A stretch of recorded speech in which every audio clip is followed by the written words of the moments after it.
বিহারে এসআইআর নিয়ে সুপ্রিম শুনানি আর এসআইআর ইস্যুতে আদালতের যে পর্যবেক্ষণ নির্বাচন কমিশন তার দায়িত্ব পালন করবে নজর পর্যবেক্ষণে। বিহারে এসআইআর নিয়ে সুপ্রিম শুনানি এবং নির্বাচন কমিশন তার দায়িত্ব পালন করবে। কমিশন সর্বশেষ ভোটার তালিকা বিতরণ করবে, সব আবেদনকারীদের কাছে বিতরণ করবে। ভোট প্রার্থী এবং পোলিং এজেন্টদের কাছেও পৌঁছে যাবে ভোটার তালিকা। এবং আর একটু বিস্তারিত জানবো, টেলিফোন লাইনে রয়েছেন আমাদের প্রতিনিধি ইন্দ্রাণী দাশগুপ্ত। ইন্দ্রাণী, সুপ্রিম পর্যবেক্ষণ কি?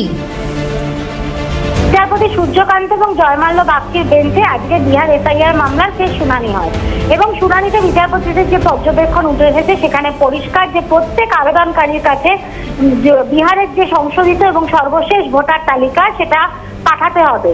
একই সাথে যারা নির্বাচনে অংশগ্রহণ করবেন অর্থাৎ যারা প্রার্থী হচ্ছেন তাদের কাছে পাঠাতে হবে সমস্ত পোলিং এজেন্ট এবং রাজনৈতিক দলগুলোর কাছেও।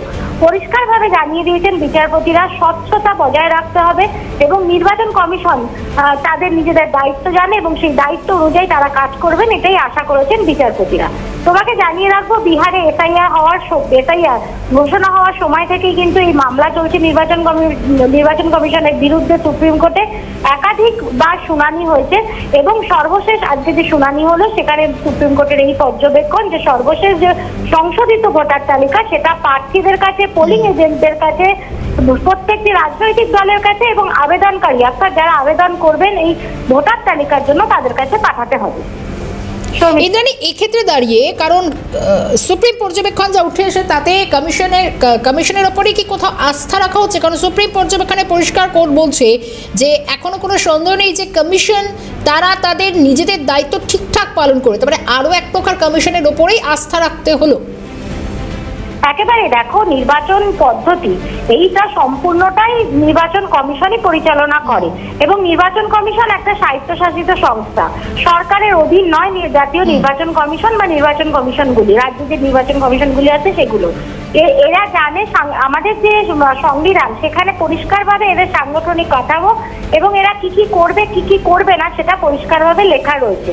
তবুও এসআইআর নিয়ে যে বিতর্ক তৈরি হয়েছিল তারপরে তার উপরেই সুপ্রিম কোর্টে শুনানি হচ্ছে এবং নির্বাচন কমিশন তাদের কাজ জানে এবং তারা তাদের কাজ ঠিক মতো পরিচালনা করবেন এরকমই কথা যেমন বিচারপতিরা বলেছেন। সেক্ষেত্রে যেমন নির্বাচন কমিশনের উপর তারা আস্থাও রাখছেন, সঙ্গে সঙ্গে তারা কিন্তু নির্বাচন কমিশনকে এটা স্মরণও করিয়ে দিয়েছেন যে নির্বাচন কমিশন যেন কোনো ক্ষেত্রে নিজেদের যে দায়িত্ব বা কর্তব্য সেই জায়গায় কোন রকম গাফিলতি না করে, সেই দিকে যেন তারা সজাগ দৃষ্টি রাখে। এটাও কিন্তু আজকে সুপ্রিম কোর্টের এই পর্যবেক্ষণের মধ্যে, তার মানে এখনই নির্বাচনী কমিশনের কোনো নিস্তার নেই, সেটাই স্পষ্ট করলো দেশের শীর্ষ আদালত। ধন্যবাদ ইন্দ্রাণী।